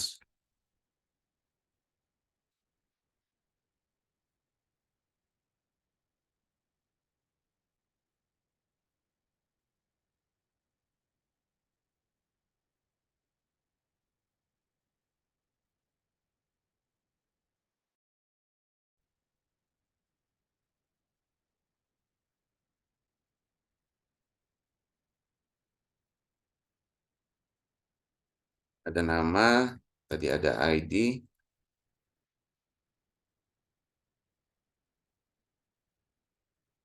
ini ID. Setelah kita mau ID, kita baca dulu nama, dan terakhir adalah email.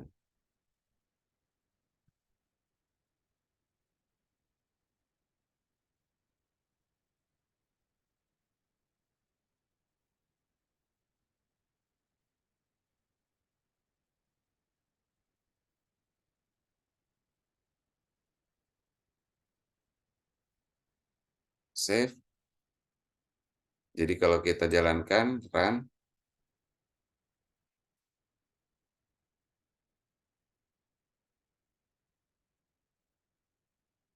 ya, jadi kita bisa baca dari email kita atau dari Outlook. Kalau kita sudah terkoneksi dengan Outlook, kita bisa baca lokal Outlook kita. Kalau kita aksesnya dengan Gmail, kita bisa buat dia akses ke Gmail. Ini contoh dia baca harusnya ada 2. Kalau dari urutan dia baca yang Andi dulu, baru yang Rizky. Padahal tadi kita masuk dulu Rizky, baru Andi. Karena kita bacanya dari konsep dengan queue item. Gitu. Nah, kalau kita mau ambil dengan queue item, maka dia akan urutannya seperti itu. Contoh kalau kita pakai cara yang lain. So, ini disable. Ini disable. Saya pakai looping, namanya adalah kemarin kalau looping ada namanya do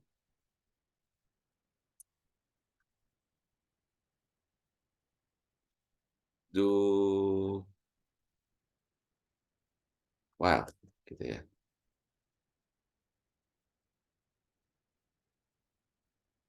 Di sini ada namanya, kita do while, kita bisa namanya get transaction item.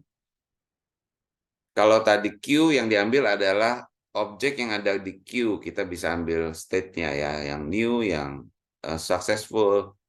Kalau ini khusus ambil transaksi item, biasanya adalah yang new. Ini sama, mirip seperti tadi, kesannya kita mengambil itemnya saja. Ya, ini kita variabelnya kita set dengan transaction item gitu ya. Jadi ini bentuknya namanya queue item. Tadi kan enumerable atau collection dari queue item. Sekarang transaction item adalah queue item saja. Jadi hanya single.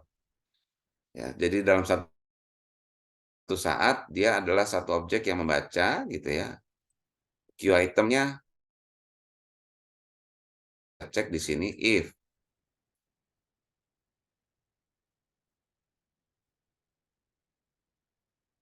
tadi TRX item is not. Nah, kemarin ada yang is saja, not-nya dipisah ya. Itu kita bisa pakai is not-nya digabung ketimbang not transaction is nothing gitu ya. Jadi ada transaction is not nothing. Kalau dia ada isinya, baru kita suruh untuk write line.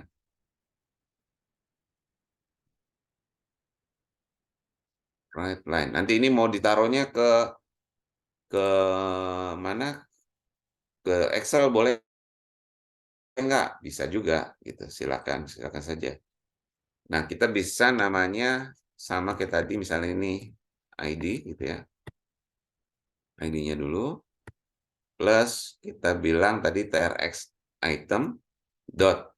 Sekarang sudah queue item sama dengan kayak tadi waktu for each.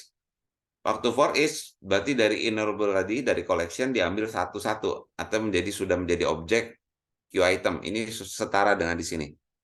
Jadi kita bisa ambil juga spesifik konten. Di sini kita bilang ID. Di sini adalah toString. Tadi di sini ada namanya environment new line untuk dia ke output box-nya itu kita taruh di baris baru ya. Name, nama, kita ambil ini ya, sama. Di sini kita panggil nama. Kita tadi kalau lihat urutannya nanti kita bisa cek ya bedanya apa nih. Kalau kita bacanya seperti ini. Yang kita baca adalah transaction. Oke, jadi ini ID, nama, dan email. Pastikan spesifik kontennya ini adalah uh, uh, sesuai dengan yang kita entry ke dalam queue. Kalau nggak salah dia case sensitif ya, jadi pastikan sesuai. Nah, dia akan looping kalau apa?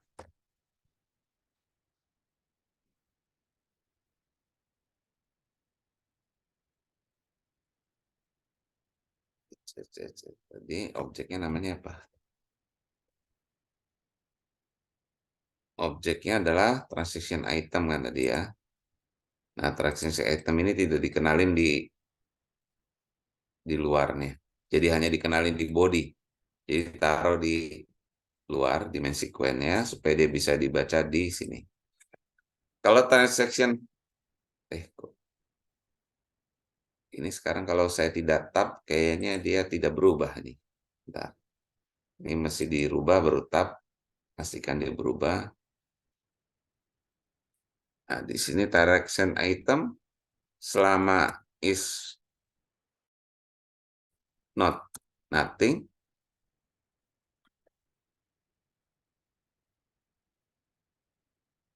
Ya. Tadi kan kalau is not nothing dia proses lagi nih. Dia baca lagi queue berikutnya. Kalau nothing dia berhenti. Berarti objeknya kan nggak ada itu queue-nya.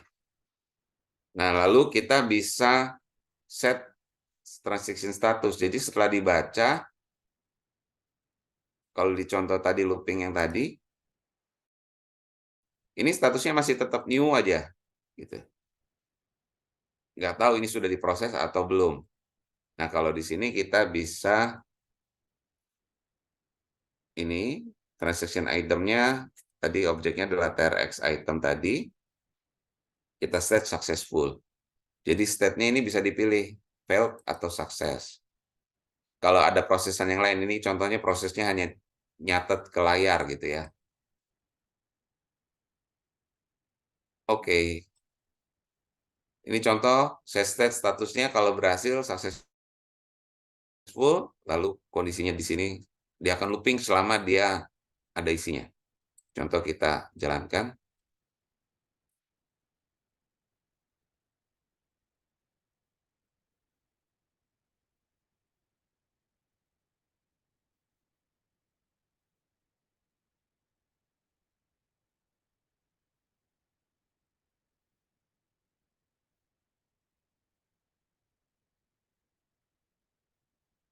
Ya, robotnya jalan. Oke, kita lihat urutan bacanya. Dia akan baca sesuai dengan urutan. Tadi kan kita menjelaskan dia Vivo ya. Gitu. Jadi dia Vivo, dia akan catat waktu dia baca transaksi dia started gitu. Lalu dia baca, lalu dia transaction ended gitu ya. Lalu dia mulai lagi transaksi kedua. Jadi kalau kita perhatikan, kalau pakai queue item dia akan baca dari belakang nih gitu.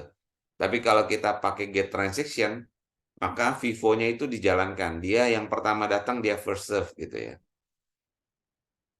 Maka nomor satu tadi waktu kita daftar Rizky dulu kita ambil lalu set statusnya berhasil.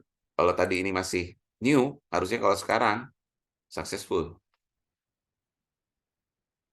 Nah, defaultnya dia hanya membaca yang tidak successful gitu kan gitu. Yang state-nya tidak successful dan tidak fail. Itu yang akan dia baca. Kalau yang dia lagi in progress, kayaknya itu yang tadi yang waiting ya.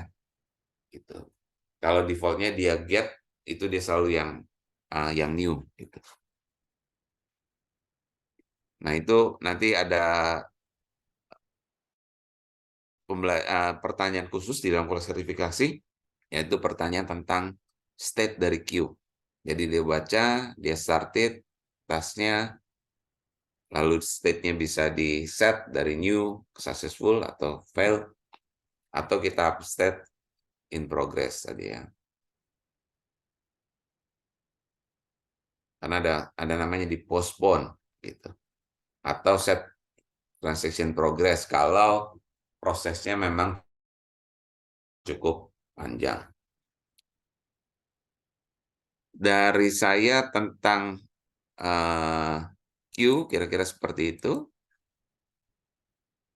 Dan waktunya habis, tapi saya coba minta waktu untuk simulasi yang tadi. Uh, apakah mau coba gitu ya? Boleh dilihat.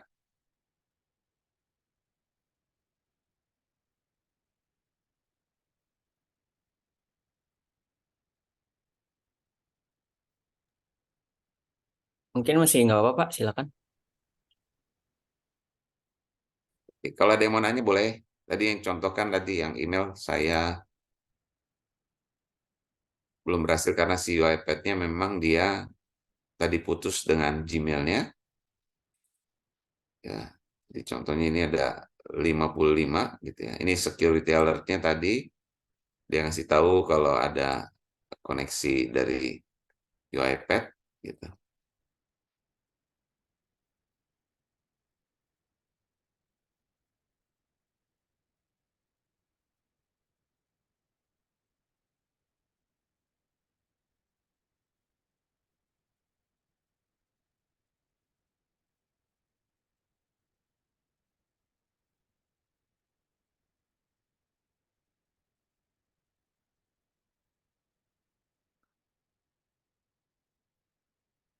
Sign in-nya pindah ke ini bentar.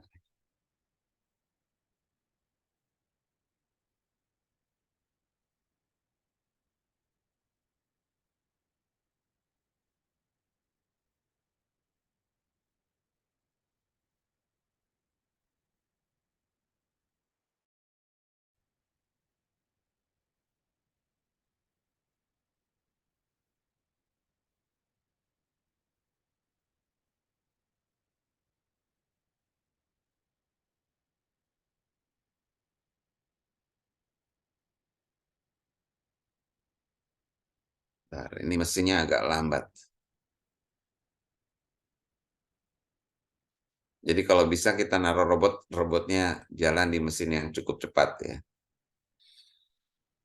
Kalau punya virtual mesin, nah, jauh lebih baik.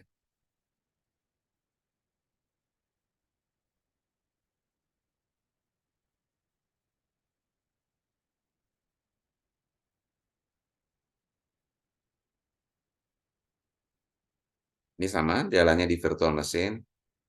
Robot saya pasang di sana.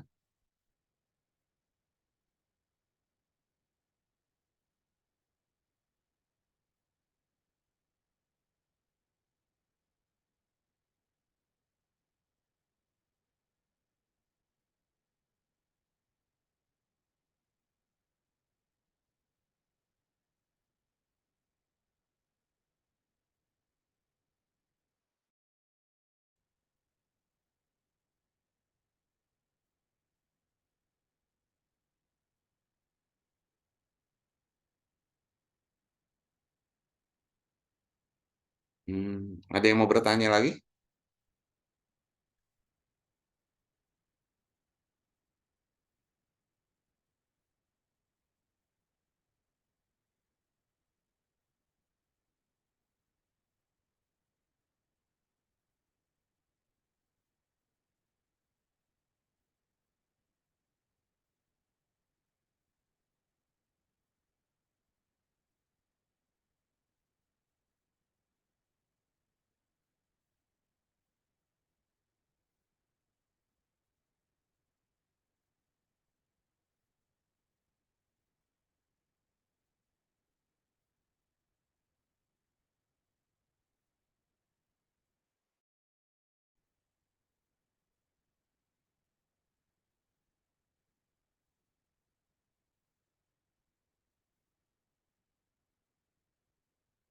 Atau ada yang punya case?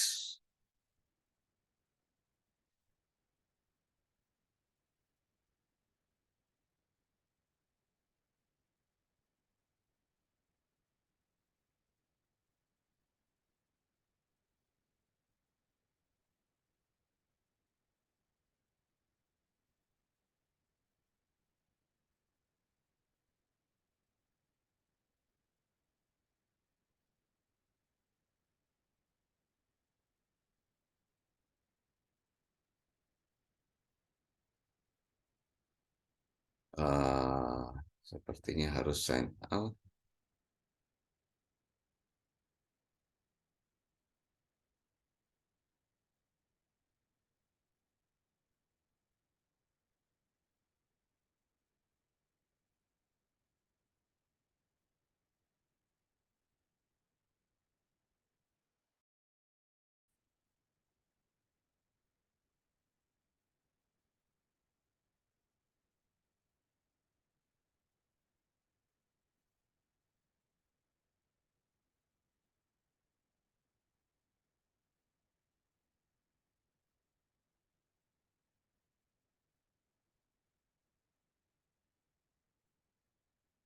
Ini karena virtual mesinnya sama dengan akses yang laptop yang saya pakai. Jadi dia settingan default personalnya sharing karena sama-sama pakai OneDrive.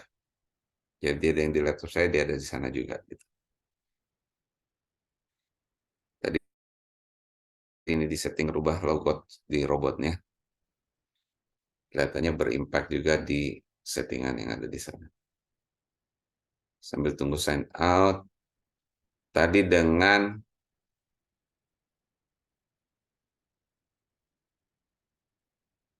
ini tadi attended-nya ada alert tentang attended. Thank you. Tentang aset tadi juga sudah dicobain, cuman yang kredensial ya.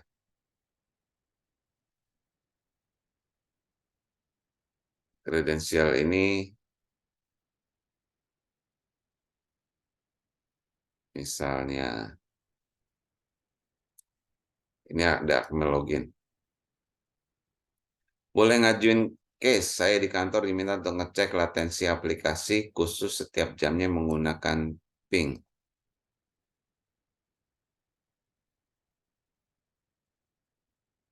Artinya kan bagaimana kita bisa membaca robotnya suruh jalan gitu ya, lalu suruh jalanin tes ping gitu ya. Begitukah Bu Indarti?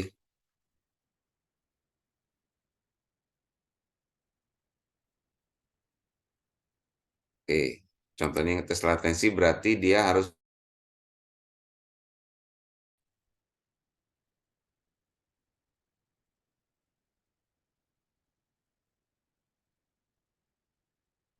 sudah pernah dicoba Bu?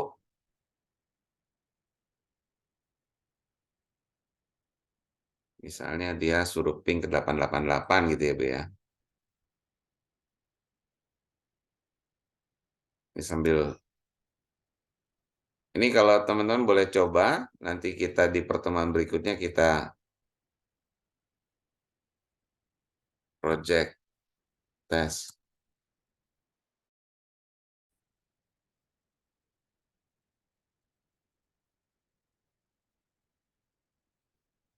Ya, berarti di sini pakainya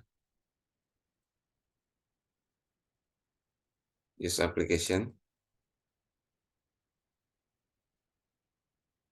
Yang kita pakai adalah nanti ini.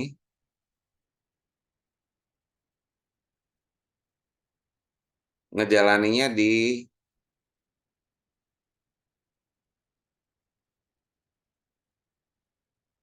application,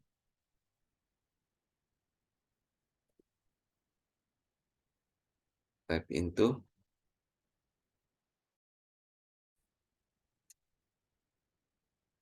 type intonya adalah, komennya adalah ping 8.8.8.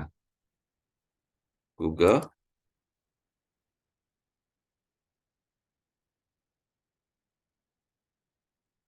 harusnya Setelah selesai dia enter gitu ya.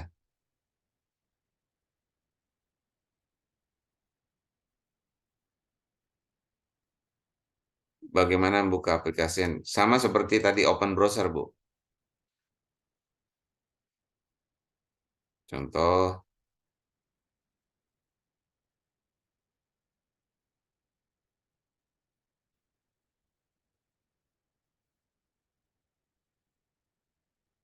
yang punya ide-ide boleh di-share, boleh kita bahas yang sifatnya memang tidak related langsung ke aplikasi yang harus buka aplikasi kantor, mungkin kita bisa tes.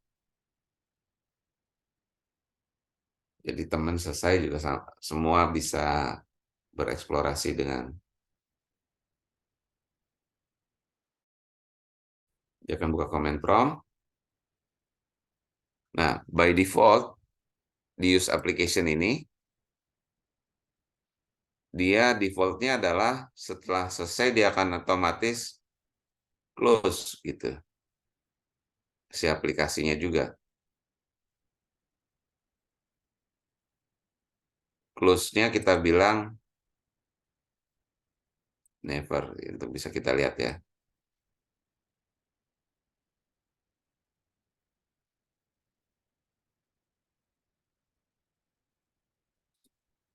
Jadi defaultnya use application browser ini kalau dia sudah buka, dia otomatis close kembali aplikasinya.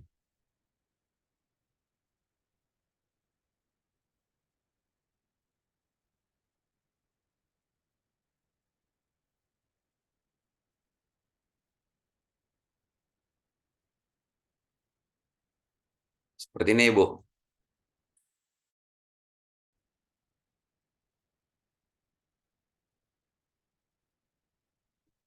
Yang mau diambil yang mananya, Bu?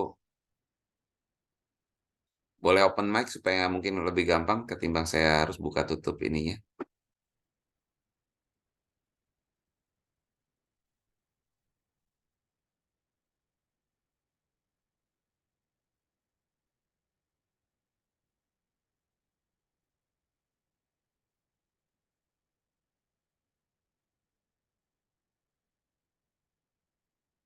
Ah, oke oke. Milisecondnya yang di bagian summary kah? Milisecondnya yang mana nih milisecond yang di ini minimum maksimum average-nya kah? Apa reply times-nya? Ada 4 row ya. Oke. Berarti ini kan 1, 2, 3, 4 yang paling bawah ya. Kira-kira activity-nya apa yang cocok untuk bisa baca nilai itu misalnya? Harusnya sih get text ya. Coba get text kita cek.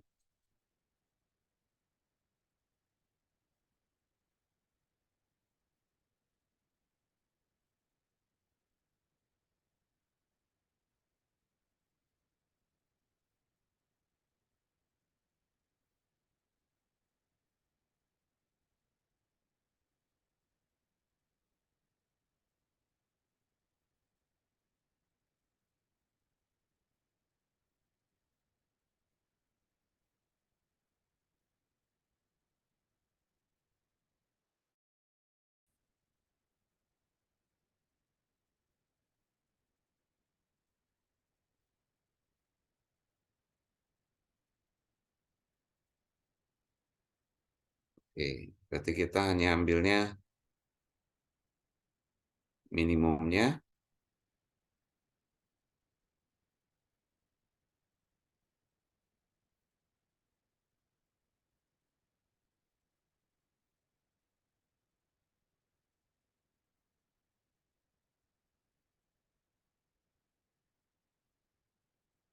Kita anchor-nya ke situ, kita validate.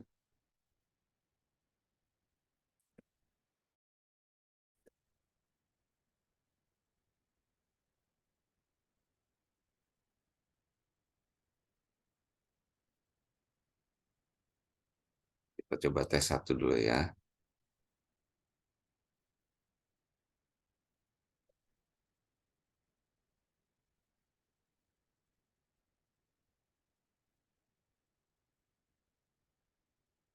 txt, ini saya bikin variabel dulu, txt minimum.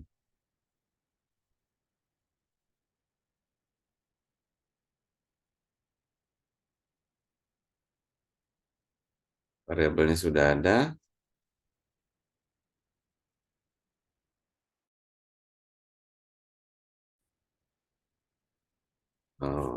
Red line.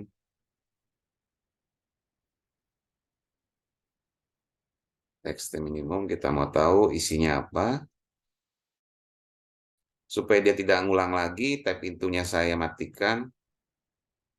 Kita tes bagian yang ini saja. Get teksnya saja. Defaultnya dia sudah ada, harusnya sih tidak close. Dia baca dari aplikasi yang sama.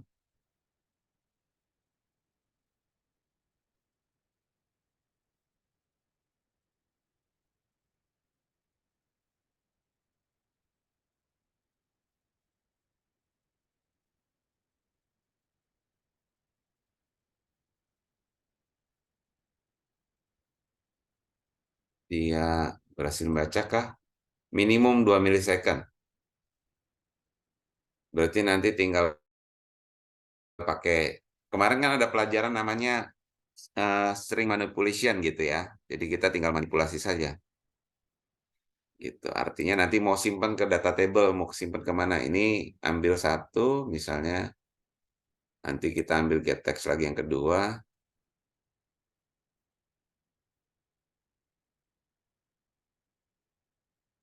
Atau kita mau screen scraping gitu. Satu screen kita scrap, lalu kita terjemahkan dia sebagai teks.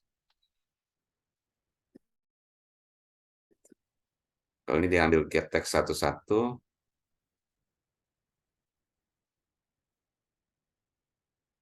ini kebetulan bacanya sekaligus.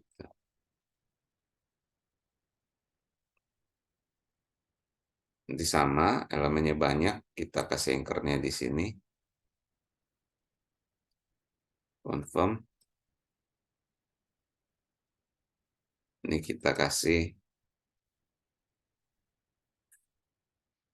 txt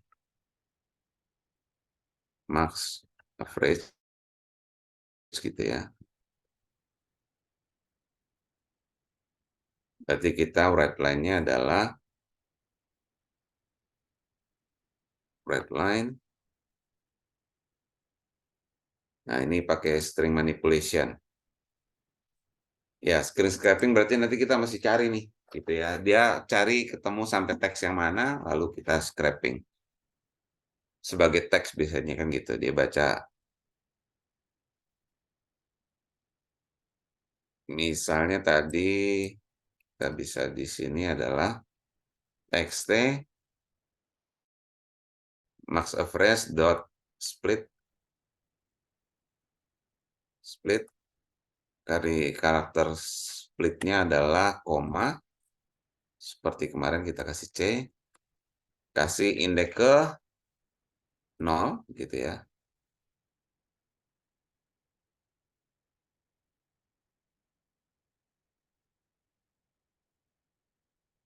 To string gitu. Lalu kita plus tadi environment.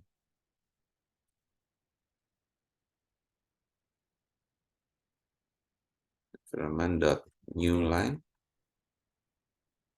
plus copy. Saya taruh di sini indeks ke 1 gitu.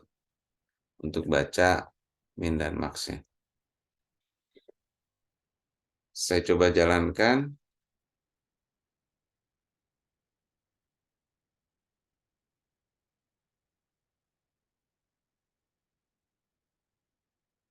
Nanti kalau mau diolah disimpan ke data table, berarti kita bikin data table-nya, lalu kita update ke variabel data table-nya, lalu bisa kita nanti ambil timestamp waktu dia pengambilan, gitu ya.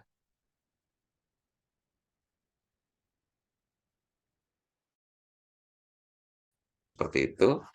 Kita lihat di output-nya. Dapat ya, Bu? Minimum maksimum fresh. Nanti ya kira-kira kalau mau yang lain, untuk dia paket loss-nya juga, kita bisa ambil juga. Gitu. Contoh kita tes jalankan dari awal, ini mati, lalu kita hidupkan kembali activity type intunya. Jadi ini menjadi satu kesatuan activity full. Kita enable, Ctrl E, activity type intunya, kita start run.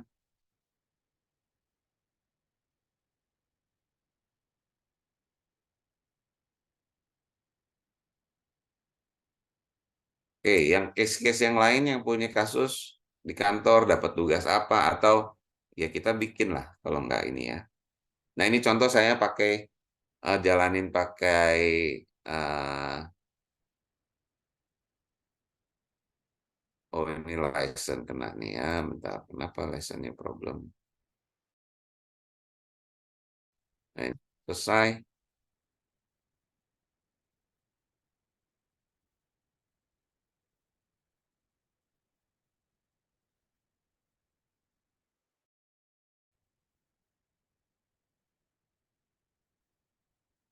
Ya get next.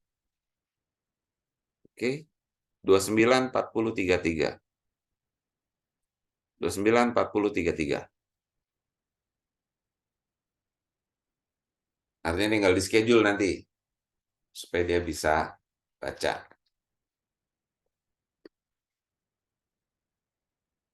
Seperti itu. Nah, komplitnya ya tinggal di schedule. Lalu mau disimpannya di mana? Di Excel kah? Nanti Excelnya bagaimana kita nambahin ke Excelnya gitu ya, nanti dengan data table-nya. Boleh dicoba dulu. Jadi nanti kita bagaimana menambahkan ke data table-nya, itu juga penting gitu. Menambahkan di baris terakhir. Yang teman-teman punya kasus juga boleh. Dari saya cukup. Kalau tidak ada lagi, ini contoh case-nya. Ini tadi kebetulan ada problem di licensing ya. Nanti coba kita lihat nih kenapa nih. Tidak mau jalan, dia sudah restart, dia sudah connect.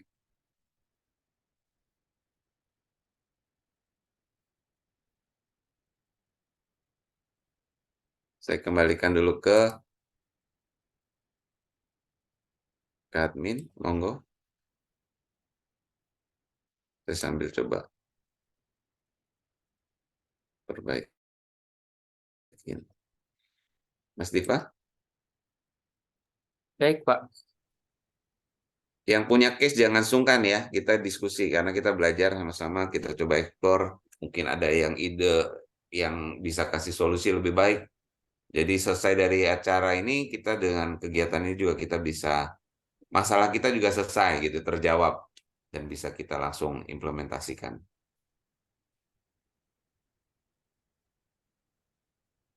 Yuk, monggo. Baik. Oke, ada lagi tambahan kah, Pak? Dari saya cukup. Oke, dari teman-teman apakah ada pertanyaan lagi sebelum kita akhiri sesi hari ini? Baik, kalau begitu mungkin tidak ada ya. Oke, mengingatkan kembali teman-teman, kita sudah sampai ke sesi ke-7 ya, berarti sudah setengah perjalanan nih live session kita dari total 15. Mungkin izin mengingatkan saja, jangan kendor ya, semangat belajarnya, tetap ikuti terus rangkaian pelatihannya, akses materinya, ikut live sessionnya, nonton recordingnya. Oke, mungkin sebelum kita tutup boleh on cam dulu untuk absensi di akhir. Rekamannya siap. Nanti habis ini selesai converting, langsung saya upload bersamaan dengan yang live session 6 semalam.